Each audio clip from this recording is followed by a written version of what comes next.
बऱ्याच साऱ्या cyber news सोर्सेसकडून एक महत्त्वाची माहिती हातात येते की बर्गर किंग स्पेनच्या बॅकअप इन्फ्रास्ट्रक्चरला लक्ष्य करणारी आणि सायबर सुरक्षा धोक्याची.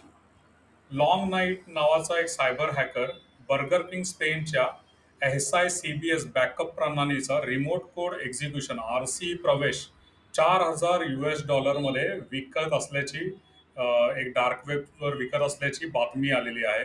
आणि ही प्रणाली जी आहे कॉर्पोरेट डेटा व्यवस्थापनाचा खूप महत्त्वाचा भाग असते, ज्याच्यामध्ये FTP किंवा SFTP प्रोटोकॉल कनेक्शन्स वापरून कंटिन्युअस किंवा पिरियॉडिकली जे लोकल जे त्यांचे स्टोअर्स असतात, कुठल्या पण कंपनीचे किंवा आउटलेट असतील, जर बर्गर किंग सारख्या कंपनीचे, ते Amazon वेब सर्व्हिस किंवा मायक्रोसॉफ्ट Azure सारख्या क्लाउड सेवांमध्ये स्टोअर केले जातात, त्याचं व्यवस्थापन केलं जातं.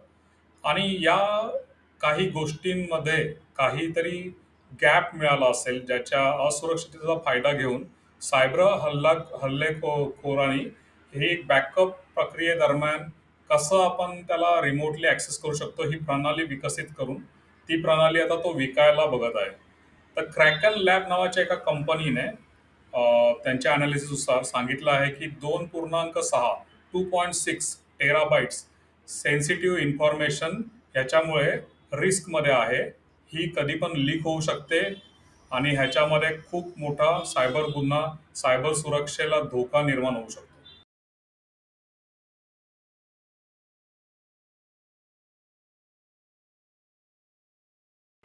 जसं आपल्या कॉम्प्युटरमध्ये कंट्रोल पॅनल असतं, त्याच्यातून आपण कॉम्प्युटरमधल्या बऱ्याच गोष्टी कंट्रोल करतो किंवा स्मार्टफोनमध्ये काही सेटिंग्सचं ऑप्शन असतात, ज्याच्यातून आपण ॲप्सला कंट्रोल करतो. तसंच काहीसं SICBS नावाच्या ज्या सेंट्रलाइज बॅकअप सर्व्हरला एक वेब कॉन्सोल कॅपॅबिलिटी आहे, ज्याच्यातून काही गोष्टी कंट्रोल केल्या जातात. आणि ह्याच्यामधल्याच काही वल्नरबिलिटीज किंवा विकनेसेस किंवा काही त्रुटी या एक्सप्लॉइटमध्ये वापरल्या गेल्याचा संदेह आहे, ज्याच्यामध्ये अ, ज्या विविध टप्पे असतात बॅकअपमध्ये. तर काही प्रारंभिक टप्पे असतात, इनिशियलायझेशन, जे काही कम्प्लिशनचे जे टप्पे असतात, जे अंतिम टप्पे असतात.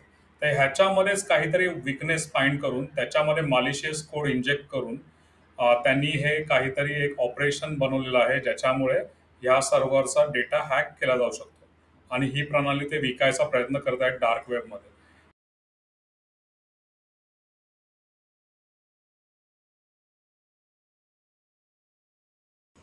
तर या प्रकारचे जे सायबर हल्ल्याचे धोके आहेत, ते खूपच महत्त्वाचे आहेत जाणून घेणं.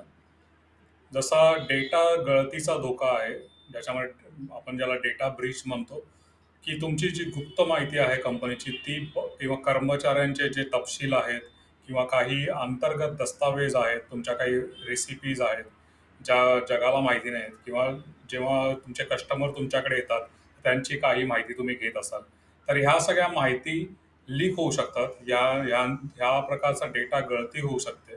तर ही एक खूप महत्त्वाची आणि खूप इम्पॉर्टंट गोष्ट आहे, जी प्रत्येक कंपनीला टेक केअर केली पाहिजे.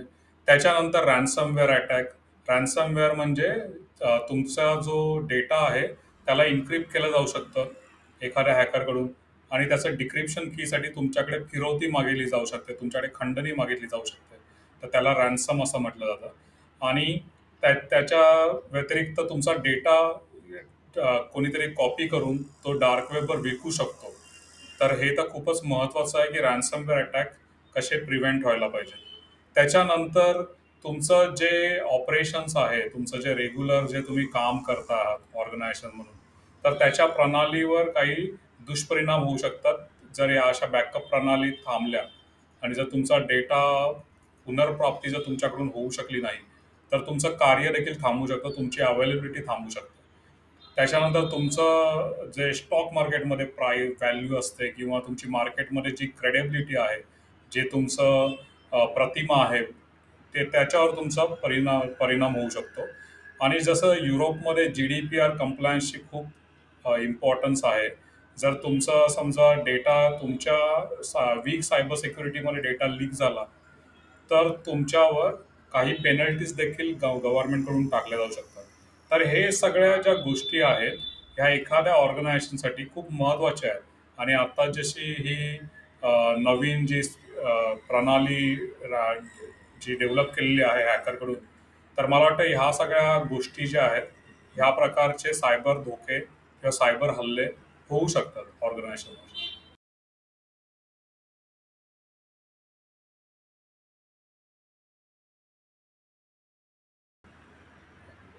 बऱ्याच वेळेला काय होतं की कोणता तरी इन्सायडरच अशा प्रकारच्या सायबर अटॅक्समध्ये हॅकर्स बरोबर भागीदार असतो. तर इन्सायडर अटॅक पण एक वेळ कंपनीने चेक केलेले पाहिजेत की कुठला इन्सायडर म्हणजे त्यांच्याच टीममधला कोणी व्यक्ती हॅकरला असा ॲक्सेस तर देत नाही ना, तर ते पडताळून घेतलं पाहिजे. त्याच्या व्यतिरिक्त सॉफ्टवेअरच्या ज्या अपडेट्स असतात किंवा आउटडेटेड हार्डवेअरचे जे अपडेट असतात, तर ते देखील ऑर्गनायझेशननी केले पाहिजे. जनरली काय होतं की बॅकअप प्रणालीकडे इग्नोर केलं जातं टॉप मॅनेजमेंटकडून आणि बॅकअप प्रणालीची सायबर सिक्युरिटी अपडेटेड नसते. तर ते करणं खूप महत्त्वाचं आहे. त्याच्या व्यतिरिक्त मल्टीफॅक्टर ऑथेंटिकेशन MFA ज्याला आपण बोलतो, तर ते असलं पाहिजे. कोणी पण त्या बॅकअप सिस्टीमला ॲक्सेस करत असेल तर त्याला मल्टीफॅक्टर ऑथेंटिकेशननी तुम्ही कंट्रोल करू शकता आणि रोल बेस ॲक्सेस देखील तुम्ही देऊ शकता. हे कुठल्या एम्प्लॉईजला कुठला ॲक्सेस असला पाहिजे ते तुम्ही सुनिश्चित करायला पाहिजे. त्याच्यानंतर नेटवर्क विभाजन म्हणजे नेटवर्क सेगमेंटेशन ज्याला म्हणतो. त्याच्याने बॅकअप जे प्रणालीचं जे नेटवर्क आहे ते सार्वजनिक किंवा आपल्या कंपनीच्या जे मेन नेटवर्क आहे त्याच्यापेक्षा वेगळं नेटवर्क पाहिजे, जेणेकरून त्याला ॲक्सेस देखील कमी लोक करतील किंवा त्याच्यावर हॅकिंग ॲक्टिव्हिटी देखील होण्याचे चान्सेस कमी होतील. त्याच्यानंतर कंटिन्युअस मॉनिटरिंग म्हणजे सतत त्या बॅकअप प्रणालीच्या सर्व्हर्सवर कोण ॲक्सेस करत आहे, काय काय activities denial of service attack होत आहेत का किंवा काही असे अटॅक होत आहेत का, तर त्याची निरंतर देखरेख करण्याची देखील प्रोव्हिजन कंपनीकडे पाहिजे. त्याच्यानंतर तुमचा जो डेटाबेस जिथे तुम्ही सेव्ह करत आहात तिथे त्या ठिकाणी फिजिकल सिक्युरिटी आहे का, तिथे बॅकअप इन्क्रिप्टेड सेव्ह होतोय का, ह्या सगळ्या गोष्टी देखील चेक करणं भाग आहे. आणि ह्याच्यासाठी जेव्हा एखादा सायबर हल्ला होतो त्याच्यासाठी तुमची तयारी किती आहे ॲज अ ऑर्गनायझेशन, तर ह्याची नेहमी नियमित चाचणी केली पाहिजे. त्याला आपण इन्सिडेंट रिस्पॉन्स प्लॅन असं म्हणतो, जे बिझनेस डिझास्टर रिकव्हरी प्लॅनचा देखील एक पार्ट असतो. ज्याच्यामध्ये एखाद्या आपत्कालीन परिस्थिती किंवा एखाद्या हॅकिंग ॲक्टिव्हिटीनंतर तुम्ही तुमच्या प्रणाली कशा पूर्ववत आणता आणि कुठल्या प्रकारच्या ॲक्शन तुम्ही घेता, तर ह्याचा पूर्ण एक रूल्स लिहिलेले असतात.